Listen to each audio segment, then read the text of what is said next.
strange substance found by a southwest Arkansas man be part of a government test?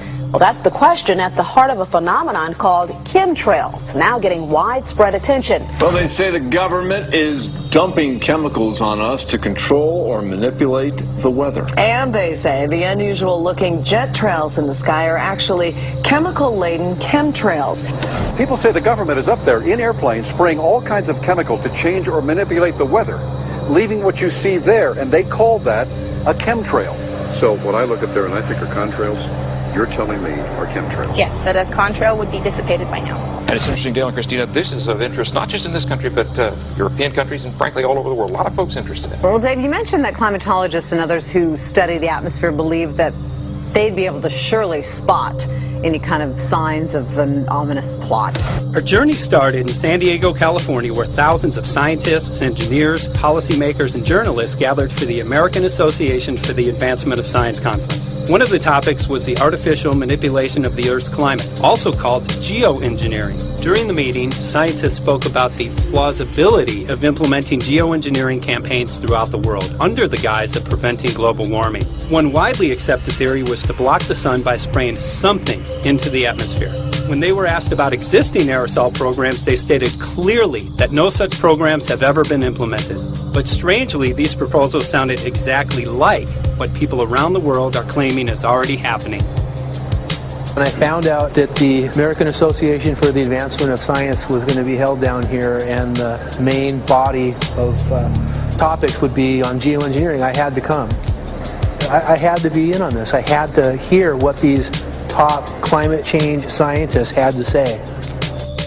And that's the other question about chemtrails and whether geoengineering is being deployed right now without our knowledge. I don't have any personal insight into that, other than to say that I've worked in government at pretty high levels in the White House and at state government. I'm personally skeptical of that. But obviously, you never know what you don't know. Chemtrails. On the internet, they are cited as proof of the government creating clouds to combat global warming. They claim the American government, with the secret approval of the national government, is covertly using jet aircraft to spray population centres with aluminium, with barium, and with strontium so as to reduce people's humidity and reduce the global population. I'm always a little bit suspicious because the government doesn't seem that capable to do something on such a large scale. That is not rain, that is not snow. Believe it or not, military aircraft flying through the region is dropping chaff. Small bits of aluminum, sometimes it's made of plastic or even talicized paper products, but it's used as an anti-radar issue, and obviously they're up there practicing. Now, they won't confirm that, but I was in the Marine Corps for many years, and I'll tell you right now, that's what it is. And what happens here, military jets, some come out of Key West Air Force Base, and they move off into the atmosphere, and they drop mylar strips. Some could be a little wider, some are small glass fibers that are coated in aluminum. And what the Air Force does is they take their military jets and they dump these out of the aircraft, they fall into the atmosphere, and some take as much to a day to fall down. This is inevitably military or something going on. The government, the Air Force, you see this kind of a pattern like this, you can rest assured there's something going on. They're actually little bitty magnetic and little bitty strips of, whether it's aluminum. It's a nuisance to you and I to determine what's real and what's not, but it looks like it is a life-saving operation there for the military. The apparent motive behind this conspiracy theory is one world government. Order, I cannot hear. Mr. Speaker, I want to assure the House that both my ministry and my colleague, the Minister of Health, who have received correspondence on this issue, that this conspiracy theory does not have an iota of truth, and that the trails observed from aircraft simply come from jet engines. Number 9 of order. And I think what an appalling example it is of the new Foreign Affairs spokesperson for the Labour Party that she's spreading conspiracy theories about the United States government. I think the House has heard sufficient. It is called geoengineering, fighting global warming by putting a chemical dust in the atmosphere and reflecting harmful radiation back into space. We take geoengineering to mean deliberate, large-scale intervention in the Earth system. There are a variety of schemes that have been discussed for geoengineering. A classic example is injecting reflecting particles into Earth orbit. Nevertheless, there might be some good reasons to think about alumina. It turns out, first of all, there's been a lot of work on the environmental consequences of alumina in the stratosphere. The big deal really is that alumina has 4 times the volumetric rate of forcing for small particles as does sulfur. And that means you have 4 times less surface area for the same rate of forcing.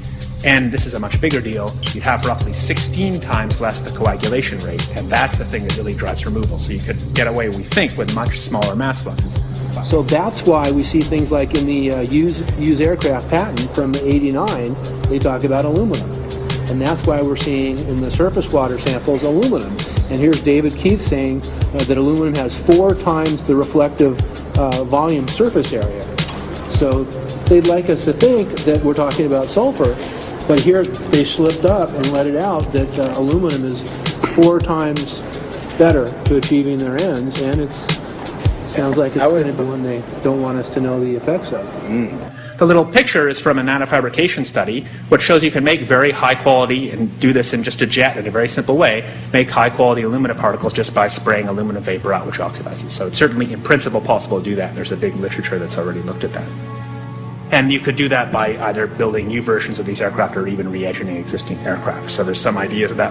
So you go to an engineering firm and you want this done. They don't say this is hard or unusual. They say, okay, yes, we could do it. Aerosol geoengineering looks like it is so cheap that the cost is basically not going to be an issue. That means that implementation decisions will be risk-to-risk decisions.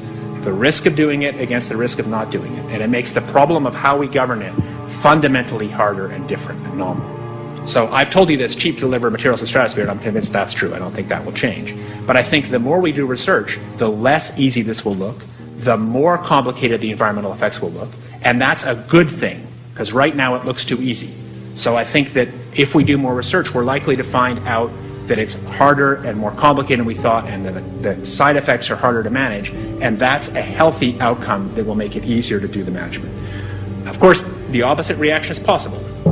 It's an empirical question, how people will actually react to knowledge about this. Another reaction is to say, if these crazy scientists are so concerned about putting CO2 in the atmosphere, they want to think about these things, then that might actually mean we should be more serious about the risks of CO2 in the atmosphere. And by the way, it's not really a moral hazard, it's more like free riding on our grandkids. And by the way, it's not really a moral hazard, it's more like free riding on our grandkids. Numerous air quality studies, including from CARB, California Air Quality Resource Board, have named submicron-sized particulates as being particularly harmful for human respiration. Through all the discussions today, I have not heard any mention of this fallout, and has this been studied, and also the effects of a highly reactive metal like aluminum on toxifying soils and waters? The question is, what would be the effects of these materials on human health if they came down into the stratosphere, in particular small particles and aluminum? So the collaborators of mine working on the aerosol scheme are actually folks from Carnegie Mellon who focused on human health impacts. And while we haven't published it, that was the very first thing we did, was do the order of magnitude calculation in level pencil and paper, but with an expert on human health impacts about whether there could be an issue.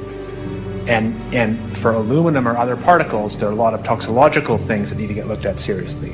But if you're just thinking about the sheer number of particles and the human health impact of small particles, the answer is, well, we haven't published it. That was the first thing we looked at with some of the leading experts who do epidemiological research on human health impacts, and it's not even close to being an issue. To clarify, so 10 megatons of aluminum dumped into the atmosphere would have no human health impact. So let me be more careful here.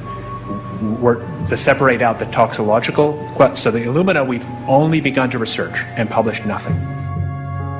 Alumina we've only begun to research and published nothing.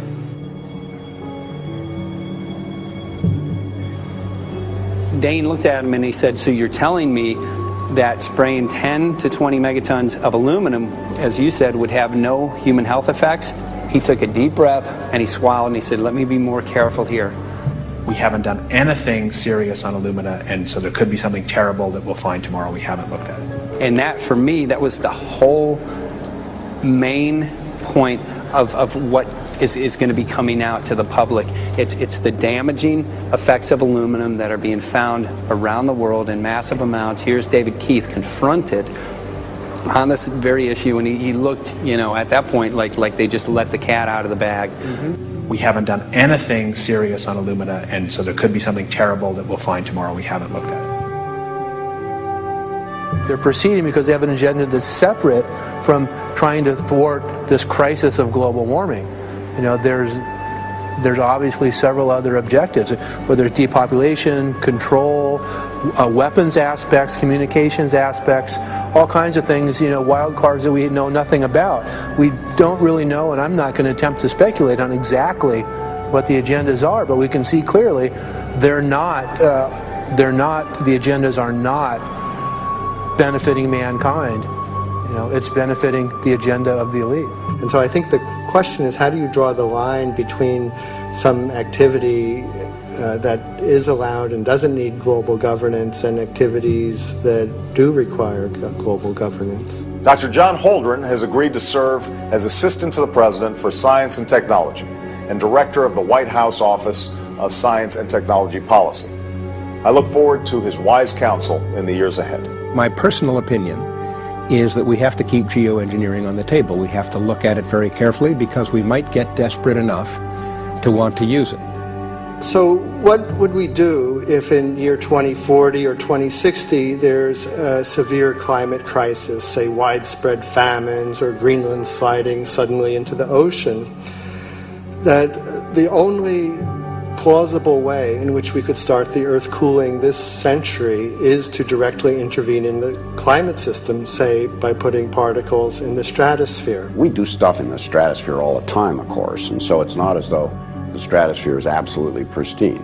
But you don't want to have people going off and doing things that involve large radiative forcings or go on for extended periods, or for that matter provide lots of reactive surfaces that could result in significant ozone destruction. You know, maybe I'm putting a particle into the atmosphere because I'm trying to make money, or maybe I'm putting a particle into the atmosphere because I'm engaging in scientific research and trying to understand cloud physics, or maybe I'm putting this particle into the atmosphere because I'm trying to make it rain locally to seed a cloud and get more snow on our ski slopes. And this obviously raises all kinds of questions. It's hugely risky. It will likely negatively impact some people, but we might find ourselves in a situation where those risks seem worth taking. One of the things that really shocked me was in one of the breakouts they had the benefits of these programs and then the risks. Now the benefits, the one thing that was stated was the just cooling the planet. You know, some of the risks were ozone depletion, droughts in Africa and Asia. I got to tell you, I came away from this experience after listening to these scientists for 4 days of symposiums, really concerned, because it's clear now that they are justifying, rationalizing, and looking to legitimize some really, really horrible impacts, further impacts on our environment. And they're basically formulating the sales strategy and the implementation and oversight strategy and the funding strategy. After San Diego, I was shocked by the programs that had been proposed. I decided to write about it. That night when I finished, I sent the article to an online publication with my email address attached. When I woke up the next morning, my inbox was flooded with responses from around the world. Why? Because I had just broken the story on aluminum in geoengineering models, which I had no clue at the time that very few people knew about. Now this metal, aluminum, is being found in massive quantities way above normal levels all over in rain, in soil, and in snow. After that, the calls started pouring in from people who were desperate for someone to investigate. That was the fuel that started the film. Before we started filming, we had the opportunity to sit down with one of our favorite authors and documentarians, G. Edward Griffin, to find out what he knew about the subject. I'd like to talk for a minute about an issue that's getting more and more attention. That's the issue which scientifically is called stratospheric aerosol geoengineering, also called the Chemtrail issue. I'm very aware of the Chemtrail versus Contrail controversy. As far as I'm concerned, it's an open and shut case. I have been watching the development of jet travel from its very beginning. I used to live near the Los Angeles airport. Remember when the first jets came in and landed. Man, they made a big noise. We never heard a noise like that before. And we used to go down and sit at the end of the runway and watch these jets come in and take off because it was a novel experience. I've been watching jets all my life, and I know about jet contrails. I've watched them. They're vaporized moisture, ice crystals, and they get out there in the atmosphere, and then they effervesce and evaporate and then disappear, and you can see them. Plane moves along and the little white trail follows right behind it, and usually about 10 or 20 lengths of the plane or thereabouts, and then it's gone. And you can still see them that way, by the way, once in a while. So there goes a contrail. These other things we're talking about are not at all the same phenomena at all. These planes go by and they billow out this white smoke, and it covers the sky from horizon to horizon. It doesn't dissipate at all. And they crisscross each other. And you see this thing cover the sky and turn it milky, and then people start having trouble breathing, and then you hear stories about the aluminum and barium deposits that they're picking up and the residue. And you put it all together, and I don't see how anybody who's got their eyes open and their mind open can come to any other conclusion but that somebody is spending a lot of money and effort to spray the planet. The question is, why? I have my own theories, but I hope that there will be some good investigative reporters go out there and get us the answer. I know that whenever it's finally discovered, and it will be, the people who are doing it will undoubtedly say, oh, well, we did it for you folks. It's for the greater good of the greater number.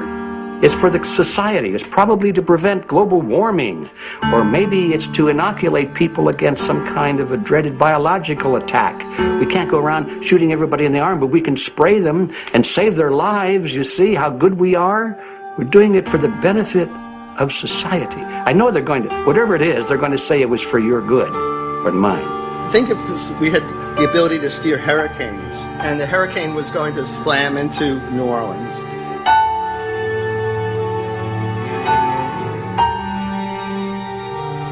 And let's say you could steer it so it would hit Mississippi instead, where for 100, that means I would be willing to more or less kill 18 Mississippians to save 1,800 New Orleanians.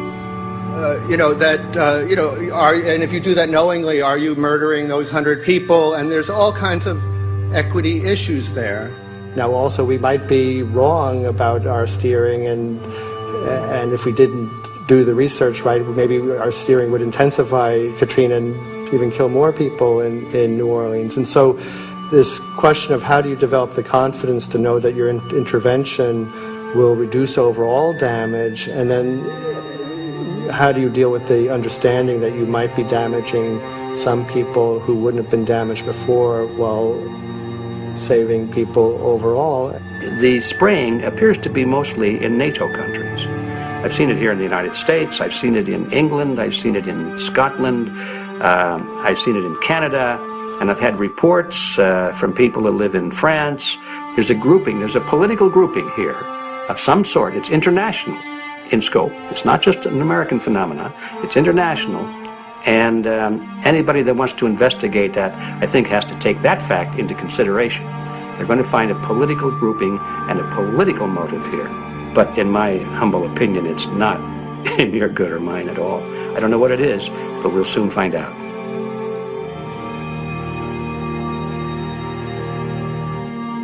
I'm sure that if you follow the old advice, which is follow the money, you'll come to the answer sooner or later. Soon we realized that we all shared the same need to get this information out there, to share with the public, to let people know what is being done. Ed felt so passionately about the issue, he offered to help us. Well, the main thing now, since it looks like the budget is going to be met, is to get it done well. We don't come off the tree knowing any answers at all. Yeah, we're not scientists. We're just asking questions, exactly. And we've got to be very skeptical about the answers. That's it's totally accurate, totally honest. Why can't people see this? They're not hearing it. They don't know that the facts are not being presented. We're very lucky, you know that? Look at this opportunity that's being dumped on us. I know. Opportunity. It's, well, this is going to... Yes. This is going to be a battle, I know that. Challenge and a battle, but I mean, why are we here if it's not for that? We're going to go to a short break with DJ Foxy. Can't go to get him all tomorrow, so it's going to be you for the moment. I'll call him again. So. Sounds good. I saw the sky crisscross with chemtrails, and I can't remember if it was in LA or I was on the road, but I had looked up one day, and I thought, look at that. That's not the flight path, man. That was a regular grid.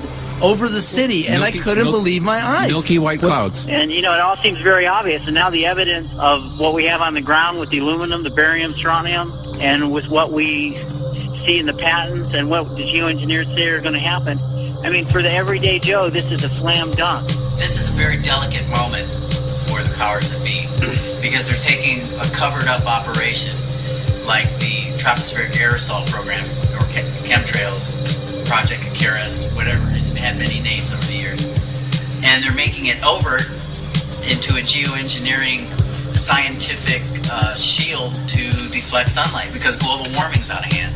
So at this very moment, the belly of the beast is right above us with no armor. Whether people believe in chemtrails or not, the geoengineering should be scary enough. And when people learn about geoengineering, chemtrails will then become apparent because they're the same. So you're talking about global conspiracy here. Geoengineers propose doing this on a global level. Off to Redding, California. Guess this is the second step after the AAAS meeting. We'll see what we find.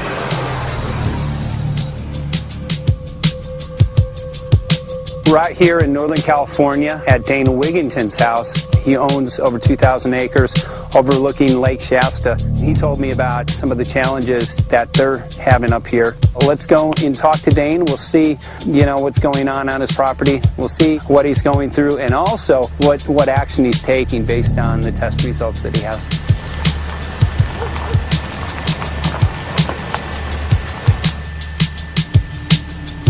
As you know, I have a background in the energy fields. I worked in the first solar plants in the continental U.S. in the early 80s. My home was on the cover of the world's largest renewable energy magazine, so this is my background. My goal has been to alert the public there is a mountain of toxic material falling on us, period. Before about 5 years ago, our skies were typically blue, and now you see it's covered with lines and haze, and virtually nothing you see on the horizon, nothing you see in the sky above us is a natural cloud. I mean, it is virtually all the remnants of these aircraft lines that you see fanning out, spreading into clouds, artificial clouds, but the sky is a very dirty look to it. There's not the white cloud blue sky that we had only a few years ago, but it looks like there's some sort of massive industrial activity or forest fires burning over there, and we see that typically every night. You see even down to ground level, the clarity drops off significantly, and we don't see that except for the days when we have these long, lingering trails that spread and cover the whole sky, and on certain days you can see these trails actually dropping vertically like a veil. We assume the particulates are descending, and we have the test to prove that we are being inundated with levels of aluminum and particulates that are literally tens of thousands of times what would already be considered high. So we're not talking about exposure to a slight percentage higher of these toxic materials. We're talking about quantities, for example, off the side of Mount Shasta. If you can pan back, that's a landmark in Northern California, considered to be a pristine water source. Aluminum or snow sample off the side of Mount Shasta tested 61,000 parts per billion. This is just ordinary snow water, and people are drinking this stuff when they're hiking on the mountain. And remember, government action is required at 1,000. This is 61 times over the government limit, and our hikers are drinking this poisonous water on Mount Shasta Mountain itself. Barium, 83. Strontium, 383. So this summer, the people climbing are drinking poison. Basically. I certainly wouldn't want to drink 61,000 micrograms per liter of aluminum. And again, we've already seen in 5 years soil pHs in this area that have escalated 10 to 12 times, and we can prove that conclusively. Well, this is not speculation. We can prove conclusively that these metals have been in the rain. We have duplicate samples. Bachelor of Science in Forestry, International School of Forestry at Missoula. Master's in Zoology, specialized in aquatics. And 35 years with the U.S. Forest Service as a wildlife biologist. And before that, several years with the USDA Soil Conservation Service as a soil conservationist. Also have run the botany programs, range and grazing programs. And I continue that today. Right now I do a lot of master gardener consultation work. When I started this garden back in about 2005 or so, the pH here was 5.5, 5.6. This is the old soil survey of the county. You can look at the page right here. This is my soil right here. It's a Dietz 125, 126 here at my house. And here, the soil reaction pH should be between 4.5 and 6.0. And over there in the pure mud, it's even a little darker. It's 6.8 right there. And what can this do to plant life and ecosystems? Well, you haul one of these things out and you start looking at the little things that are crawling around the soil. A lot of times they aren't there anymore. The little soil arthropods that you can barely see on a microscope, you can actually see movement with this. Little tiny macroscopic, look like little moving pieces of dust. Those start to go away. They're not gone entirely, but they start to go away. This is black oak acorns. You know, this is pieces of cedar wood. You know, come on, folks. This should be very acid, and I'm getting 10 times higher than expected. And there's something really wrong here. But you can see all those reports, lots of them. Have over 20 reports here. Well, at least 20. I'd say it'd be closer to 30. All revealing dangerous amounts of aluminum and barium. You know, the science is there that something funny is happening. And the naysayers say, well, so what? Isn't neutral good? Well, no, neutral's not good. Neutral is not good. If your soil is supposed to be 5.6, it should stay 5.6 if you want the forest to be healthy. And if you want to grow a good garden, you have to keep your pH around 6.0, 6.5. I think that we just need to wake up and just look at what's happening, because we can't just ignore it, because it's going to get worse and worse if we just keep ignoring it and pushing it away like, oh, that's nothing. There was mason jars, and they were brand new, sterilized, and that's what we catch the rain in. And then there was a HEPA filter that we tested the air with. Okay, so you caught rain and then you basically filtered air. What did you find? Aluminum and barium. Here's another test that's revealing 375,000 parts per million aluminum, barium at 3,090, and strontium at 345. Yeah, that's from a lined pond. With EPDM fish-safe pond liner. There is no chemicals, manufacturing materials at all in that pond liner that's available to the aquatic life. It's designed for that purpose. The well that feeds this pond has been tested and retested. ND, no detectable aluminum, 0. The only other place this pond can receive water is rainfall. We are located on a filtered, forested hilltop, miles and miles and miles away from any industry, highway, and so forth. After several heavy spray days, there was a film that we received formed on the surface of the water, and we tested that crust, and it was aluminum and barium. That after a year and a half's accumulation had 375,000 parts per billion of aluminum in it. It's literally toxic. We can say conclusively that what we see in the sky matches expressly what's outlined in numerous patents, and the materials on the ground match those patents. This material was not there 5 years ago. It is a recent phenomena in the quantities it's in. It has escalated in some cases 50,000% in 5 years in the case of aluminum. From our original baseline reading of 7 parts per billion, which was already high, it has escalated up to 50,000% in 5 years. And we've seen profound changes in that time.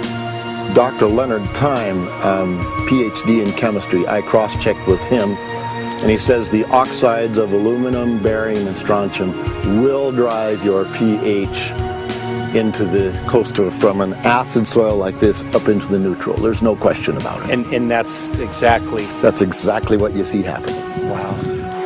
I have a doctorate in inorganic chemistry from Oregon State University, in which I was working with different metals and oxidation states, and then did a postdoctorate work at Brandeis, where I was working stabilizing off-oxidation states of different metals.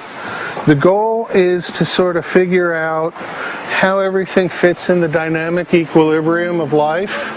I was working with Francis up in Mount Shasta, and he showed me some rainwater analyses that had to do with levels of aluminum, strontium, and barium in the atmosphere. So I feel the major toxin in these chemtrails is the aluminum. And from the levels we were looking in at Mount Shasta, this is totally, totally unacceptable. When you get to metals and biological systems, you're no longer talking about the bulk aluminum that people think about when they're drinking from soda pop cans and that. So once it gets to the aluminum oxide stage, it just forms a plaque within your arteries and shuts down life. When you take elements that normally aren't out in the environment and you start putting them in the environment, it raises some serious red flags.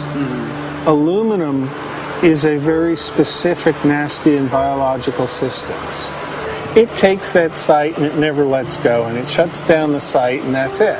And so as you accumulate aluminum over time, it causes major neurological damage because it ends up as aluminum oxide that's essentially stuck in place and can't be flushed out by normal systems. At the core of everyone's condition, there's always some level of toxins. And aluminum is known to have cancer-causing effects. The half-life is decades. I think that we should be working on taking more of these toxins out of our environment instead of adding more toxins in. It's very concerning that if we add more toxins to our environment, that will be increasing the rates and risks of cancers. Even one patient is not worth it. So sad that they would consider putting aluminum in our environment to affect something when they could be causing so much more damage. Wherever the material is coming from, it is there. The amount of metal falling on us cannot be disputed. Absolutely, this is not speculation. The amount of metal in the last 4 years, as I said, have increased to a degree of thousands of times, and California Air Quality Resources Board has studied the aerosols from China. These metals are not amongst them. Mike, the reason I've chosen to focus so primarily on this issue is I feel all other issues are secondary. What could be a greater priority than not being able to walk out your door and take in a breath of air without sucking up heavy metals? If our land base is being poisoned, if our waters are being toxified, what will we have left to work with? Whatever we choose to focus our time and energy on, whatever our political beliefs, that this is a common ground for all of us. We must have air that we can breathe that's not full of toxic chemicals and metals. We must have water that's not completely laden with whatever is being emitted from these aircraft. And if people stopped to consider that the atmosphere is as thin as a layer of paint on a basketball, it is an extremely thin layer that allows life to exist on this planet. To simply treat it as a physics lab and experiment with it until it is broken beyond repair is folly of unbelievable proportion. And if people understood that this sort of experimentation not only is going on, but has been going on for a very, very long time. Going back 50 years, there's been countless climate manipulation, weather modification programs that the vast majority of the public is completely unaware of. And if they think that this is not true, that certainly that somehow they would have known if it was occurring, I would ask them to look at things like Agent Orange and the things that governments do because they can, because there's no one to stop them.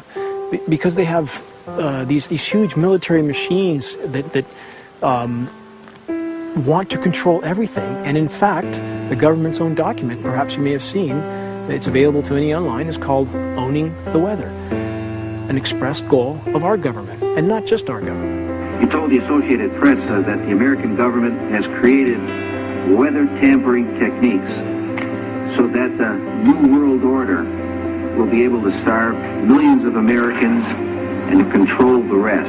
There is weather control techniques. Number one, the entire patents on the equipment. Number two, Senator Claiborne Pell's complete statement and story of his own that not only does it exist, but that we even utilize it as far back as the Vietnam War. Well, Murph, we're going to do what we can. Let's see what we can do. You got the scientists behind you. The scientists are with you, so at least this scientist is with you. I may not have $1 million budget, but I've got enough to show that something's dreadfully wrong. You got it. All right. So Arizona will be this Monday, the 21st. Senator Johnson up in Show Low. So we're going to be in the car a long time.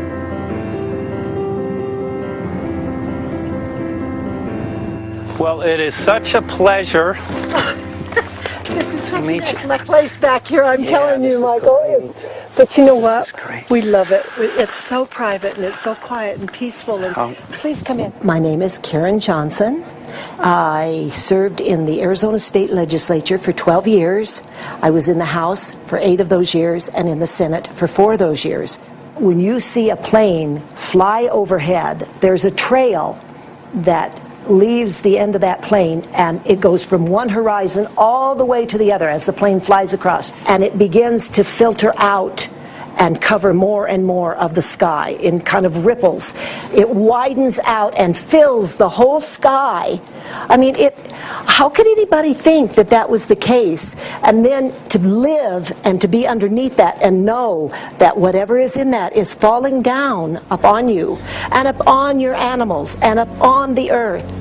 And I mean, it's frightening to me. And if people don't start really waking up and facing the fact that we've got people that are doing terrible things to us, and we had better wake up and fight back now. I mean, I'm the mom of 11 kids. I've got 35 grandkids. I mean, I've got a stake in this. I care about what is going to be left for my children. I care about it, and I'm extremely worried about what is going to be left to them.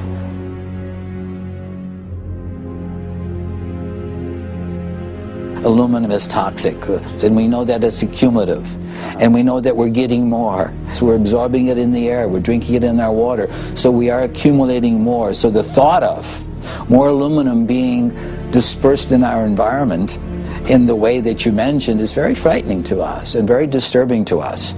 Those of us who have done any research on this are really quite concerned that we are ill-informed about this issue, and mostly that it's being done.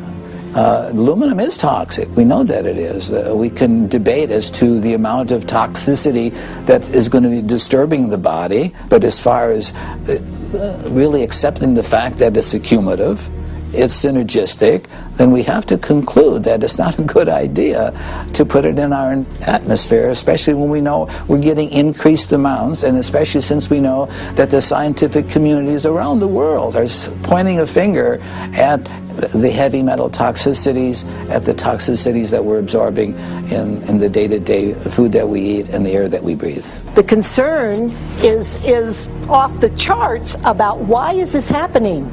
Why is this being allowed to be sprayed continually all over the United States, all over the world? Who is paying for this? I mean, the incidence of Alzheimer's has just skyrocketed, which evidently has to do with an accumulation of aluminum in the brain cells. I mean, I think almost every family has been touched by a member as they get older having Alzheimer's. And it's a horrible disease. And to say that, well, this just came because people drank soda pop out of aluminum cans, you know, when my father passed away with Alzheimer's and he didn't ever drink soda pop, you know, that explanation doesn't ring true with me. And so I'm wondering, how much did this chemtrail spraying back in the Illinois area affect him? aluminum and fine metal is an accelerant. Our friend who's a firefighter up in Pine, Arizona for 20 or 30 years says that the wildfires now that they're fighting are way beyond anything they've seen before in intensity. And when you look at the air samples and you see the fine particles of aluminum, which is very flammable, and magnesium settling on the trees, this is causing unprecedented savage wildfire. But if you look at this, you can see these are parts per million. They sent this to me, and I just found this to be extremely interesting because we should have like 2 parts per million of aluminum in our air. And this is saying that there's 39,000 parts of aluminum. That's astronomical. Barium is high. I mean, these are way off the charts of what people should be breathing or what's coming down on them. And, you know, if people wonder why their health is deteriorating, why they're having to go to emergency rooms, why they can't breathe, you know, why they're getting Alzheimer's, this has been planned. We have elites, I don't know what you want to call them, one worlders, Illuminati, I don't, whatever you want to call them. But with these people that don't care about the average person. They only care about themselves, their greed, their power, and if they eliminate, you know, 2/3, 3/4 of us from the planet, so much for the better for them, because then they don't have so many people to have to herd around and worry about. So this is a lot what this is about, and this is very, very alarming and scary. I mean, where is this stuff coming from, and why? Why is this kind of stuff being put out there? You know, I've heard different explanations about, oh, we need to cool the planet, all this and that. But if people are up there trying to cool the planet, why do they need all this kind of stuff in it? The explanations just never have really rang very true. And as I'm setting up the equipment, she looked at me, she said, all these trees here are dying. And I said, what? She says, all these trees in here are dying.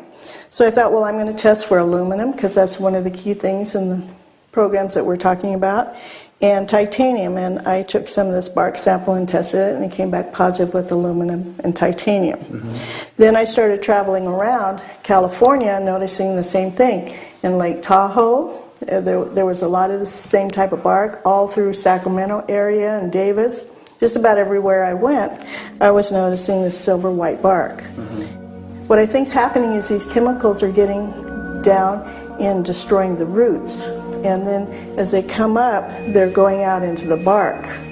Those 2 right there are the ones that are just, it just hurts so bad to see these 2, because look how old and big they are. We probably lost 40 trees right here on our 10 acres. Every week, every other weekend, we'd see another tree that was beginning to die. And I mean, it's just so sad, we just cry. And to think that that might have something to do with it, along with their other explanations, would really, really frost me.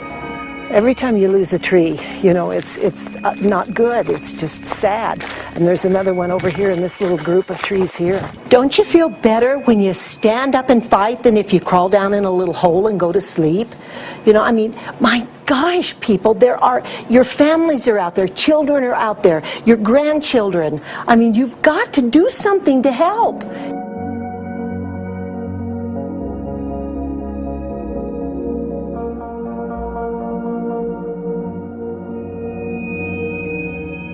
My greatest hope is to get people to question, and hey, if they don't wake up while we're there, I'm hoping to plant some seeds. We're going to the most beautiful place on the planet, Hawaii, to see what's going on, collect some data.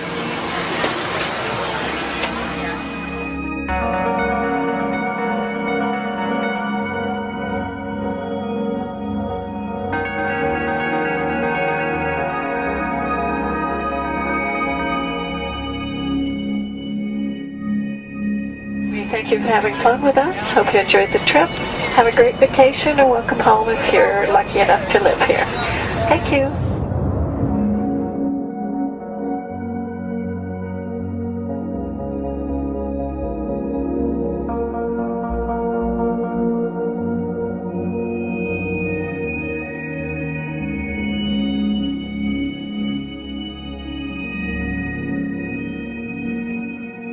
The whole valley's off the grid, so it's either solar, wind, or generators.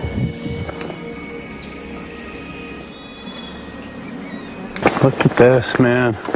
Yeah, the mind can't even conceive of a dream of this. Right. Yeah, right. Even coming here, and one would never think, you know, in paradise that it's getting destroyed. And they're doing it island style. They do it off the island, right? They do it off the island, so they don't, you know, you don't see the chemtrail airplane. The theory is that they're spraying the ocean, offshore, and it's coming in on the... And it's coming in. Now these are coming from the west. They're also spraying on both sides today. A lot of this stuff is actually chemtrails coming this direction.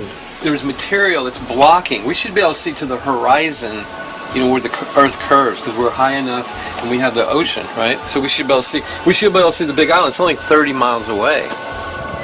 And you can see it's not a blue sky behind it. That's the key. It's all, you know, has that kind of weird looking blue, like silver blue, I call it. And this is a nice day. You know, there's no more blue sky. The night we're going to look at the stars at night. And it's like you'll see. You can count them. There's so few stars at night now. There should be hundreds of thousands of stars, and I can count the stars. There's like one here and one planet here. It's like you might see some nights you'll see 100, some nights you'll see 10. This is what concerns me. This kind of stuff right here. It's just soft. Okay. This just comes right off this bark. That's not natural. For I've seen hundreds of thousands of coconuts, and I've never seen it falling apart like that. Look at this, you guys. I've never seen anything like this. I used to trim trees all the time in Big Island. I've never seen anything like that. That's why I'm concerned. Not an easy task that you have here on the island. I could see the skepticism because it is so far beyond anybody's reality. It's amazing. It's just amazing to try to look through somebody else's eyes. Like my eyes, I can see this so it's like night and day, and other people it's just the illusion is just so deep. What do you think would happen if everybody awakened to what was going on and what the plans were of geoengineers? I think they'd have a revolution in Hawaii if people really understood what was going on. What's your concern for? I know that you love the land here. What's your concern about the chemtrails? Well, that we won't be able to live here and grow our own food, and that our health is going to be compromised. You think it already has been? Yes. And the thing is that they're doing it every day here, every day. So it's hammering, micro doses every day. And then, of course, it's getting in the environment, and of course, it's weakening the plants. And it takes a couple years for this to actually weaken the plant. So we are asking for GMO taro. We're asking for GMO papaya because we can't grow our natural seeds. We can't be sustainable. We can't truly, be here as God created us to be. So my friend convinced me to do a hair analysis on my daughter. So we went ahead and cut close to her scalp and got some really recently grown hair and sent it in. I was just sure that my daughter's hair was going to be so clean with the lifestyle that we live. And lo and behold, it came back and her levels were really high in aluminum. This is the chart here. This is the reference range, and this is where my daughter is. 23.1. Aluminum. The skies are covered with a white mist, and I look up at night anymore and I don't see the deep, dense stars that I used to, and I can't help but think this obviously has something to do with my daughter's health. I don't know where else these heavy metals are coming from. Yeah, I mean, look how old she is. Yeah. She's been isolated here. Here, and she's... here. Anybody looking at the situation would be like, this is paradise. This child should be like superhuman. Organic foam. And here you are getting all this heavy metal stuff. She has highest level aluminum on the chart. Never had a vaccine either. Folks, these people are playing God. They are playing God. They're manipulating the weather and they're spraying stuff into the sky. They are trying to geoengineer everything, including your plants and trees and your ocean. Well, tonight, we're just hoping that instead of not looking at it, you'll start looking into it, because I really believe from the bottom of my heart that we are in a real crisis. I really do. They are proposing dumping 10 to 20 million tons of aluminum into the upper atmosphere. What does aluminum do? It changes the pH of soils, which is toxic to plant life. Also, it's very toxic to human health. Are they doing it? Well, let me tell you about my experience and what we found.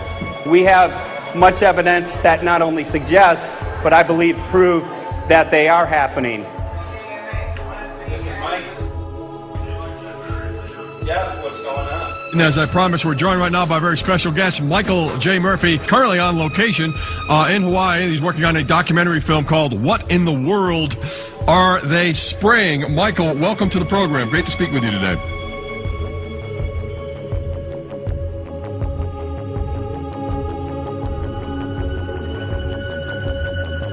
I had a friend who recently, he's always looking at things from a different perspective. He's a bit of a conspiracy theorist, you know, and he says that whenever the president comes to LA, there's no spraying that week. Could you have a better place for an interview? I mean, look. Well, this is being done over our farms and over our things. So basically, they want to eliminate our ability to eat organic food, have clean water. So in some ways, it sounds to me like, and you know, again, it's just a projection, but it sounds to me like this is control. How do we control the masses? Yeah. How can aluminum be good for you in any? And what was the second chemical you mentioned? It's barium. Barium aluminum. Obviously, those are toxic to everything. To human health. To human health, to farms, to animals, to everything. 61,000 parts per billion. And there should be a government alert at 1,000? At 1,000, people are drinking this. People that climb the mountain, they're drinking that snow. It's poison. Oh my God, that's so disgusting. So that's 60,000 times above regulation. Exactly. 60,000 times above regulation. And I've talked to friends, and they're like, well, that's just ice. That's just condensation. And I'm like, you can talk to a second grader. Ice doesn't float in the sky and spread out that way, you know? You're not an expert, but you're a concerned citizen who said, wait a second. Who's actually doing the research. Yeah, you're doing the research, and that's what we need to do as Americans and say, you know what, I want to know what's going on. I want to know what the FDA is doing to my food. I want to know what the government's doing with my air, my water, and the soil.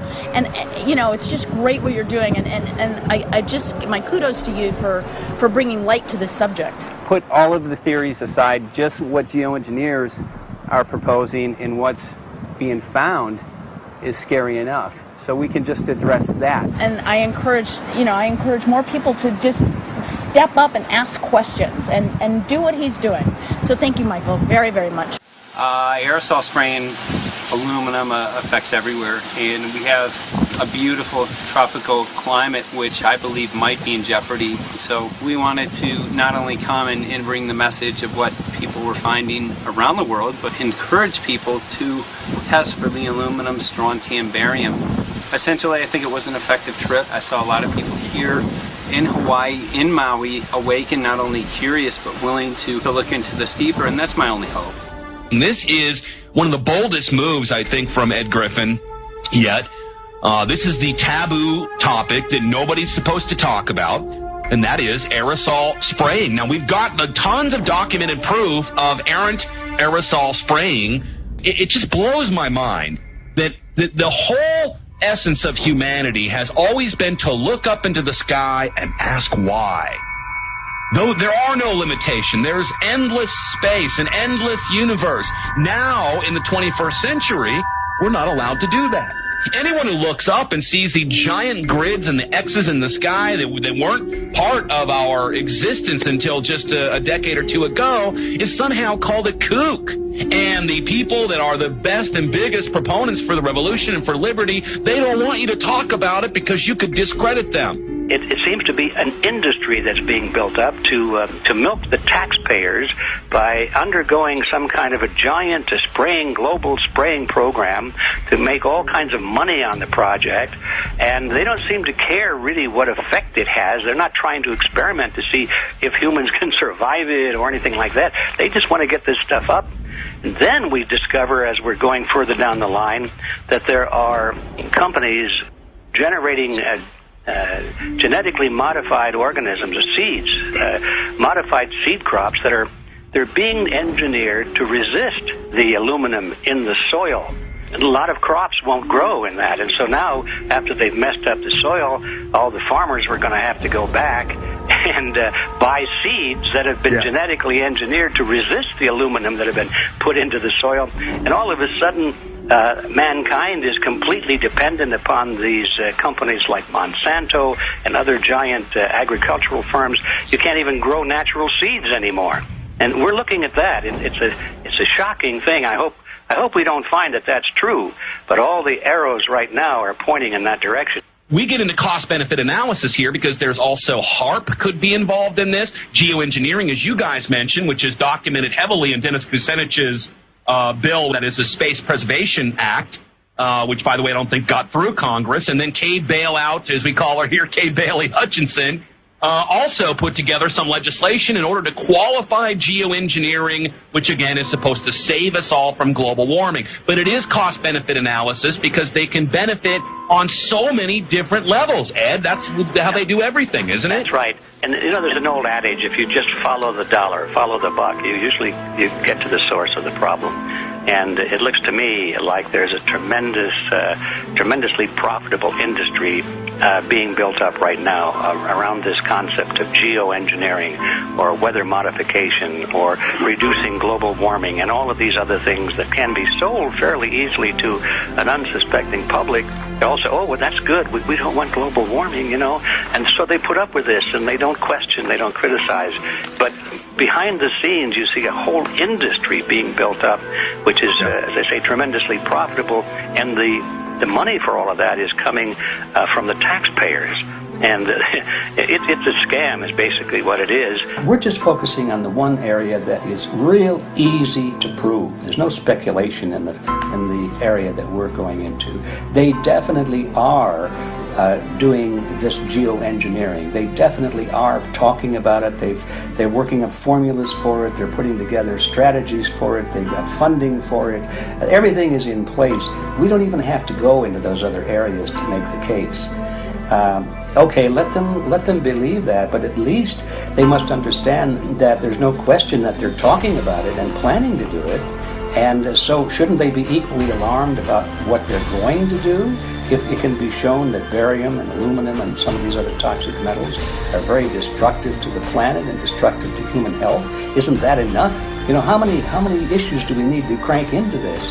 And so, you know, if you're going to kill the planet and kill the population, do we need any other reason to be alarmed? What in the world are they spraying? Thank God people are asking this question. That's all we want. We just want to be able to ask these questions. Our good friend G. Edward Griffin, all these years, Mike Murphy and Paul Wittenberg are doing this great effort with your help. This is a community effort to get people real information. What in the world are they spraying? Any final quick comments before we're out of time? And my only final thought is that we asked the question, what in the world are they spraying? And we now know what it is. And folks, you're not going to like it.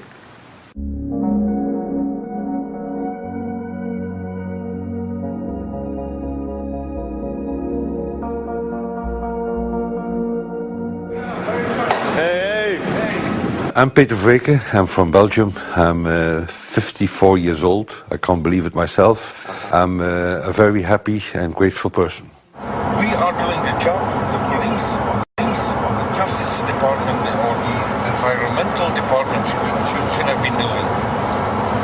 And it's really essential that it's going to be a grassroots revolution. I think so.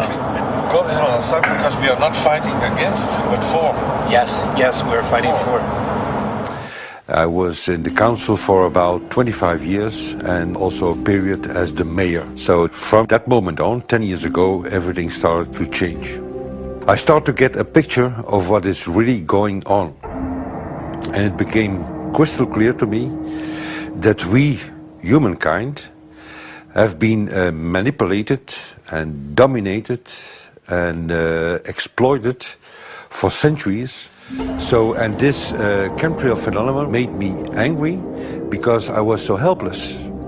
You can decide what food you're going to eat, what you're going to smoke, what water you're going to drink, what kind of life you're going to lead, but not with this phenomenon. Then you are just a victim. It's only a game. And there have to be good guys, and there have to be bad guys. And luckily, we are in the position to be able to play the role of the good guy who has the chance and the opportunity to overcome. The 3 days that we shared with them, my heart just dropped because it was such a beautiful way to live and such a peaceful way to live. I left thinking, what's this going to be like in 10 years? Is everything going to be killed off on the property? And if it is, how are they going to get their food source? Are they going to have to take a class, and get certified by company XYZ? And what are the requirements for that? And that really is the end of freedom. I'm concerned about that. I definitely, I really am. Yeah. I learned to say everything is now as it has to be now. And everything is going to be okay. It's going to be all right. It's going to be okay. Yes. I have this deep feeling that in the end we will prevail because we have the right on our side. The cosmos is helping us.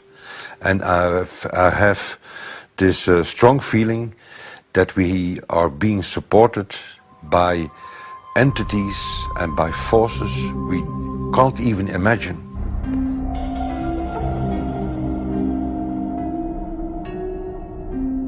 Here for the first time we have this scientific proof that we are being spread. We are being spread, and it's incredible and it's hard to believe, but we are being spread. I think at this moment to stop is not an option. Once you know it and once you have a tool like this and an opportunity like this, that the issue of chemtrails or persistent jet contrails or whatever name you use for it, that this phenomenon is recognized as being real, publicly debated on. In the context of geoengineering, I think it's high noon to bring this to the public. This is what the sky is supposed to look like. These are old paintings. We forgot this, I'm afraid. In the years that I have been a medical research journalist, I have looked at many, many things, and I found the same three issues in whatever I'm looking at. And that is that we are being dumbed down, we are being made sicker, and we are being made infertile. Citizens gathered from around the world in Belgium for the first International Chemtrail Symposium. The event attracted leading professionals, politicians, and activists who discussed the health, environmental, and social implications of these programs. Today it's only going to be about facts, documents, figures, patents, licenses, everything that brings us to the truth. We have no other weapon against this vast complex than exposing and bringing the dark works in the light of the truth. We have the hope that by our efforts, more and more people will become aware of the fact that we are deceived by our leaders. So today, we, as a family, join forces with the people who publicly made known to the world that chemtrails are not a conspiracy theory, but a conspiracy fact. From the Technische Universiteit Delft in the Netherlands. Ladies and gentlemen, please welcome Koen Vermeeren.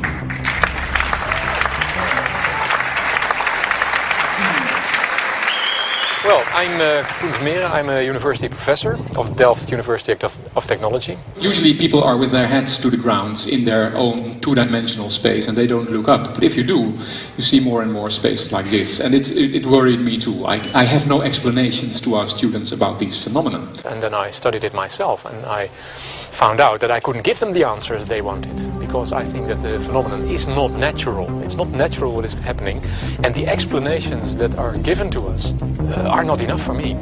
If you look at them from a scientific point of view, the first thing a scientist does is trying to explain something. Because I'm smart and my students are not as smart yet, so I have to give them answers to questions. But if you ask most scientists honestly, they cannot answer all your questions. If people are using climate control over our heads, I want to know about it. I want to know the consequences, I want to know the health impact, I want to know everything.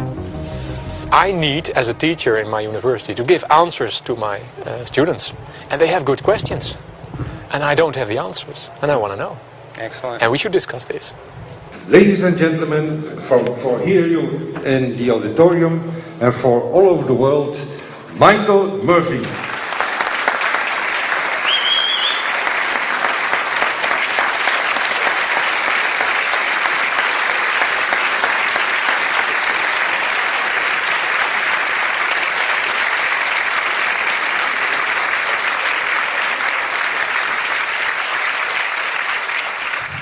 Well, thank you very much. It's definitely an honor to be here in Belgium.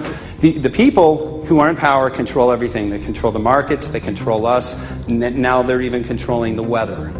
And they can use that for warfare applications. The one thing that they cannot control is what God had originally made, and that's natural organic seeds. This is called the Hegelian dialect. It's called problem, reaction, solution. The problem here is massive amounts of aluminum, things starting to die. The solution is company X that says, hey man, you're not getting yields on your crop. Everything's dying. But I got the solution. I got a seed that will grow in this environment. The only problem is now you have to start buying from me. We're a little concerned that maybe part of this agenda could be to kill off anything that's natural and organic and re-engineer it with aluminum-resistant GMO seeds. Many may know we just got back from a week of filming in Hawaii, and it was an incredible trip. A big concern for the people there is they're beginning to see softening of the coconut trees.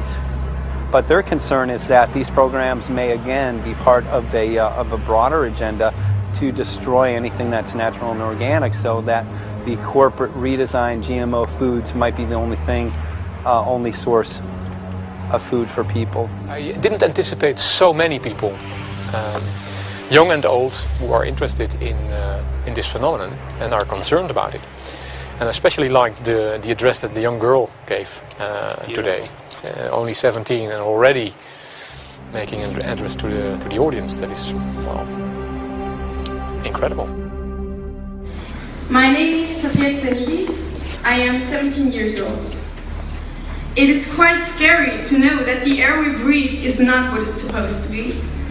That the food we eat and the water we drink contain traces of those substances which are sprayed out over all of us as though we were being poisoned like insects.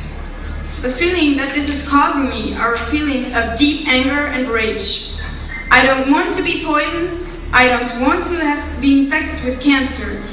And I'm just so angry that this global poisoning can be going on such a massive scale, and not enough is being done to stop this crime. A clear answer to one question. Are we being sprayed? Have we been sprayed? And is it their intention to spray again and again? What are we going to do about it? How are we going to deal with it? How are we going to stop it? I know the answer. There is only one person who can stop it. Did you know it? You are. You are the person, the one you have been waiting for. We are magnificent, beautiful, godlike, divine human beings. Ladies and gentlemen, sisters and brothers, in this auditorium and in the whole world, thank you so very much for being present with us.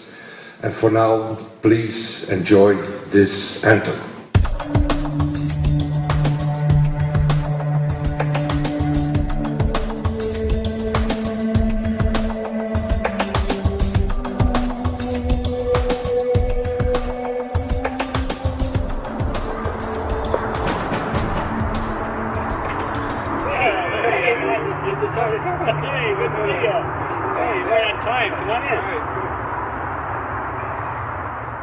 So, anyway, I'm glad that the weather's been good for you fellas so far. Just think if we were doing this in the wintertime, you might, if you're going to Washington, D.C., you might run into snow. Thank God we're not. That's right. You know, it's interesting because of the different weather modification programs. There's something like, I think, right around 32 in the continental U.S. alone going on. So the theory is that geoengineering is in part weather modification. You know, Mike, that's a very good point. There are so many subsets connected with this issue of geoengineering. People are writing to us all the time with information about the connection to global warming, the connection to weather modification. Some people think there's a connection with Morgellons disease. Others think it's kind of a means of transmitting electromagnetic impulses from the HAARP antenna system up in Alaska and Siberia. Boy, it gets your head spinning. And each area, I think, is worthy of investigation, but we have so little time. I think it's wise for us to stay focused on just the aerospraying and the toxic effect of these chemicals and the destruction of the planet and the damage to human health. What more do you need than that to convince people that we have to put a stop to it? So to stay focused, I think, is our mission on this one.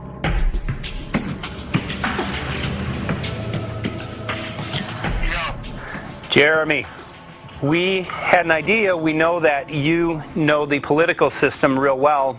Our idea was this: we have a ton of data and information that we've collected throughout our travels, and you know, we really think a good way to end the film would be addressing this to elected officials, some of the senators. So we were wondering this, if you might be able to come and kind of help us out and perhaps show us the way in how to get this done politically. But it sounds like a really good idea, and I'm also going to get to, in terms of researching who it is that we should really focus on talking to about this. At the very least, if we could make it impossible for them to claim that they don't know at this point, we can strip away their plausible deniability that they haven't heard of the data that points to geo-engineering stratospheric aerosol operation already going on. At the very least, it should be very interesting to go to District of Criminality and put some people on alert. Yeah, you have a lot of enemies in Washington. That's where all the power comes together and the money, you know. So there are people there, I'm sure, that just don't want us to do this job. But I'm glad you're going, and you'll find out.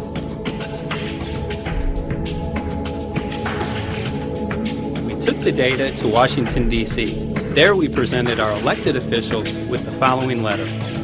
According to the 5th article of the Bill of Rights amending the Constitution for the United States of America, no person shall be deprived of life, liberty, or property without due process of law.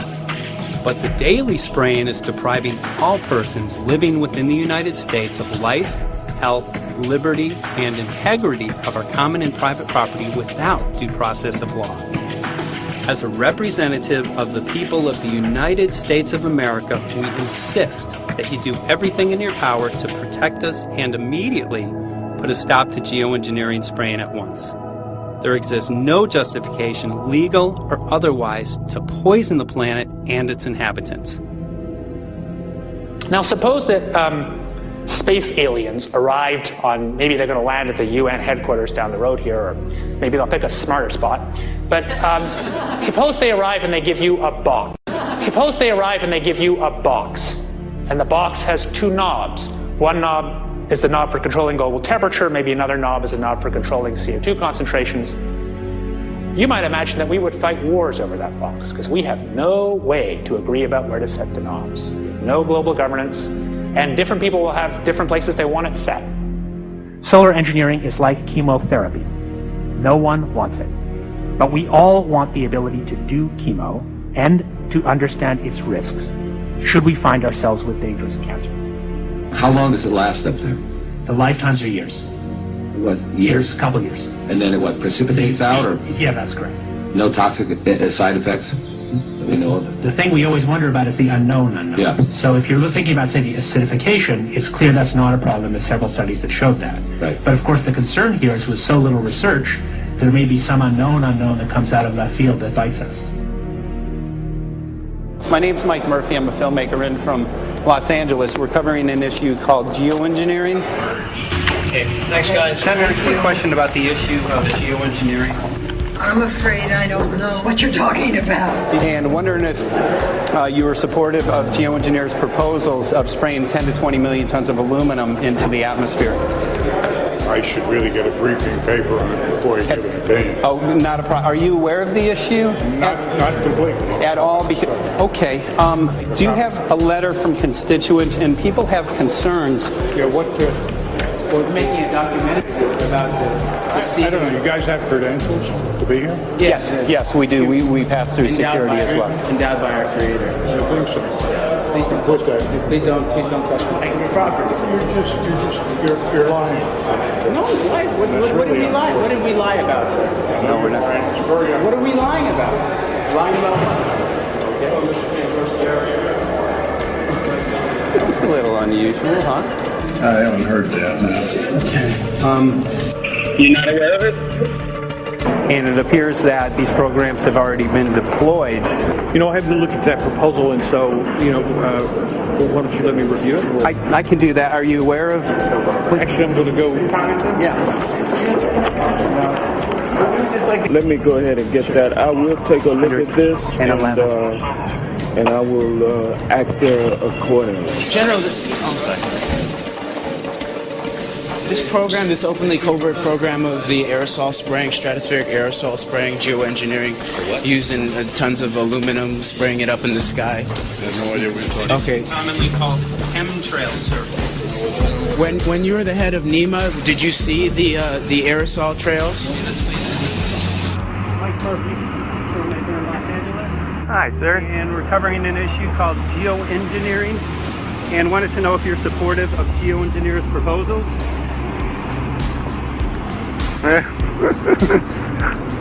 Congressman? Hey, Congressman. I'm wondering if you're supportive of geoengineers' proposals, which is dumping 10 to 20 million tons of aluminum into the atmosphere. Pardon? Okay. You make an appointment to my office. I'm not supportive of it. I haven't looked at it close, so I don't. Have you heard of the issue? Because it's becoming mainstream in public, and there are actually congressional committees which are being formed to talk about these programs. Mm-hmm. Yeah. Well, I think when we drop anything into the atmosphere, we should know prior to the effect of that, right?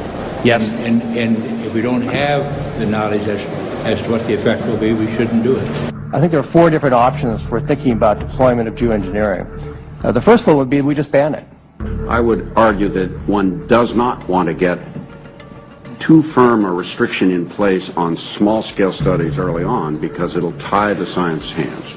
I think what the science community ought to be trying to do is say, you do small-scale stuff inside this space, and it's a scientific question what that space ought to be. There shouldn't be a lot of oversight and restriction. Congressman? Excuse me. Hi, I'm Mike Murphy from Los Angeles, covering an issue called Geo-Engineering. These guys are running from the geoengineering issue. I wonder why. I'd have to talk to my staff. I don't know what your details on that are. Have anyone made you aware of the issue, or? Sir? Congressman, your committee talked about geoengineering last November. Are you in support of those proposals? I'd love to give you a paper. Geoengineering? You know nothing about the geoengineering issue? this. Never heard of it. They call it Geo-Engineering, but... yeah, I never heard of it. It's nothing I've ever heard anything about. When we looked up in the air today outside DC, we saw this stuff going on. Quickly, have you heard of Geo-Engineering? No. The proposal is to shoot 10 million tons of metals into the air. This committee, Science and Technology, covered it for the first time. No. No, I've never heard of it. So we were very concerned. How you doing? I'm fine. How are you? So what? We spoke with Congresswoman Watson's office, and her press secretary, Ms. White, was familiar with Representative Kucinich's Space Preservation Act, which mentioned chemtrails and the weaponization of the atmosphere in space, and then it was pressured to be taken off the bill. Did you see the aerosol spraying going on today over the Capitol? Congressman? Geo-engineering carries with it a tremendous range of uncertainties, ethical and political concerns, and the potential for catastrophic environmental side effects. He's not one to do interviews very often, not unless we usually really pressure him into it. Okay. So don't, all that is, don't hold your breath. As chairman of the Committee of Jurisdiction, I feel a responsibility to begin a public dialogue and develop a record on geoengineering. We want to know if you're supportive of their measures by spraying 10 to 20 million tons of aluminum into the atmosphere? No, I think we need to have more research. Okay. And about the issue of current deployment, there's literally a mountain of evidence that many people believe proves the deployment of these programs. Any knowledge of that? No, there's certainly not a mountain of evidence. But I do support research into geoengineering, and I also support looking into the international governance of that. Okay. I hope anybody that has studied it knows, at least I think, that it's a radical proposal, and I hope we don't have to use it, but there may come that point in time where we do. Now, if we could provide you with the evidence that suggests that these programs are and have been ongoing, would you be willing to address this publicly? We've had about 3 or 4 hearings on it. We have addressed them publicly. Well, not about the proposals, but about the current deployment of these programs. Citizens. I don't support the current deployment. I think we need to have more research, and they have consequences that go beyond one nation. And so I think that there needs to be governance to that. Governance is not simply an issue of deployment, but governance before deployment in terms particularly of large-scale scientific fieldwork. I concede that on this subject and in general, it's not popular to talk about global rules. And when these people started talking about the need for UN Security Council oversight, a supranational environmental security enforcement with a strong mandate by the UN, it really is clear that they're looking for a global power behind the manipulation of the environment. But I do think it needs to be sort of an international kind of treaty that does tie and bind all nations into a common fate. It is a common fate. And unfortunately, it's not just big governments that could do this. It is small governments. It is billionaires probably could figure, I'm going to save the world all by myself, and I won't bother to mention it. How do we decide when there's a planetary emergency? Whose hand is on the thermostat? How do we decide when to start it? There's no way to do that right now. And what if we do start doing it, and then by some problem with the technology or with the will, we can no longer do it? In a year or two, the aerosols will come out of the atmosphere and temperatures will shoot up at a rate much faster than it's going up now. And it's that rate of change that's hard for us to adapt to. So once we start it, we'll be sort of locked into doing it for a long, long time. And so with basically no end in sight. Boeing would pursue this to make a profit, right? I mean, there's financial motivation to do this. Let's see. So let me not speak for Boeing. Is that allowed? Okay. Yeah, well, it is what it is. No, but someday, if the U.S. is going to decide to do this stuff, they're going to look to a company who can do it, and you want to be positioned. Boeing would rather be get it than Lockheed Martin. So certainly we have an industrial base that helps the country take on technologies and large-scale challenges like national defense. And we do that both for a profit motive as well as, I think, as a national service. So I think it would be truly disastrous if You know, we discovered a few years from now that there was a black program that some government had stood up to sort of learn on the quiet how to do this. It's pretty clear you can cool the planet, but you will not and cannot bring it back to exactly the same climate state you started with. So you may or may not, and I expect we'll have a lot of back and forth about how useful it is to ameliorate the risks of climate change. I think there's a good evidence it probably is useful, but we don't know. But it certainly can't get you back to exactly the climate you started with. I think everybody agrees with that. Do you think you'll see deployment in our lifetime? Let me say I hope not. Al? I would agree. I hope not. I hope not. Okay.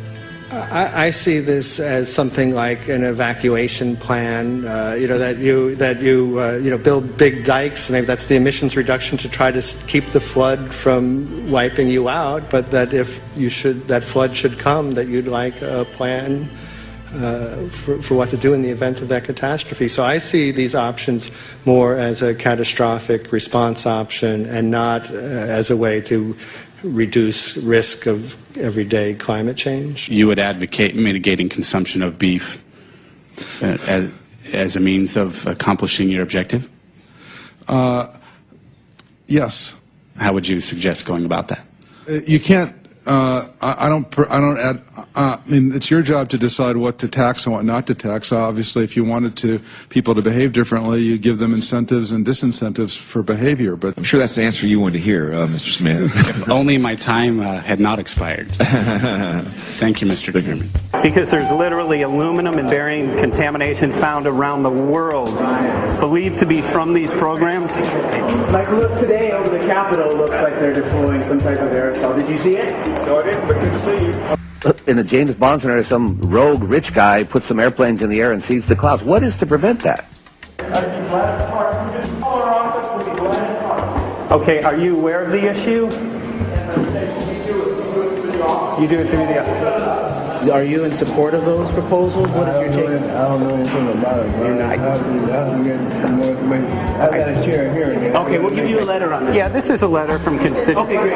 Excellent. And many people believe that these programs have already been deployed because mass contamination has been found. Geoengineering programs, stratospheric. Got it. Yeah. Spraying from airplanes. Okay. So what is happening? People from around the world are finding contamination. Let me take care of this and I'll talk to you when I come back. I'll be back. He's here. Thank you very much. We see that even though we might make the average temperature of the planet about right, the rainfall patterns change some from today. And some places become warmer and some places become cooler. So there are going to be winners and losers in this geoengineering activity if we were to do it. But nevertheless, as David has said, there are reasons why we might consider doing it. Many people are deeply concerned about it because of the toxicity of aluminum, and it has been addressed to Congress in various committees. Would you take a look at a letter from some of your constituents addressing the concerns? Excuse me if I go. Okay. Can I give you a letter from constituents? Are you aware of their proposals of dumping? Gotcha. Thanks. Well, I'm not familiar with it, so I don't know what they're doing. Okay. Well, geoengineers are proposing just that, dumping aluminum and barium into the atmosphere. Why would they do that? Aluminum's a precious metal we can use. Well, the stated goal is to actually cool the planet. However, there's a... Sounds strange. Right, exactly. So they're proposing dumping these metals into the air to block the sun, essentially. We're here to just find out what members of Congress are. I hope we would have a strong hearing on that before we decide to do that. I would hope so. And there's plenty of evidence that not only suggests that these programs have been deployed, because we're finding contamination of aluminum and barium on the rain, snow, and soil. Okay, thank you. Thank you. LA County has seen a 200% increase of Alzheimer's over the last decade. Tons of ground and water samples showing high levels of aluminum all around our state. Why don't you give me all the information you have? I have some very good people I will assign it to. And if you get it to Mr. Lavelle, He's got my card and send me an email. Lavelle. Okay. He's got my card and send me an email and Sounds great. We'll be in touch. We are investigating this, and there's literally a mountain of evidence that suggests that these Okay, programs are move that going on. mountain over to us. You Let got us it. take a look at it. And look up, Thank keep you. looking up into the sky, and you'll see some of it. Oh, okay. You will. You can All see right. the aerosols being sprayed out of airplanes quite a bit. Okay. So thank you. Yeah, the future of humanity is definitely dependent on it. So we're counting on people like yourself to take some proactive steps. So thank you very much, guys. You're very welcome. Appreciate Thank it. you. Thank you. Right.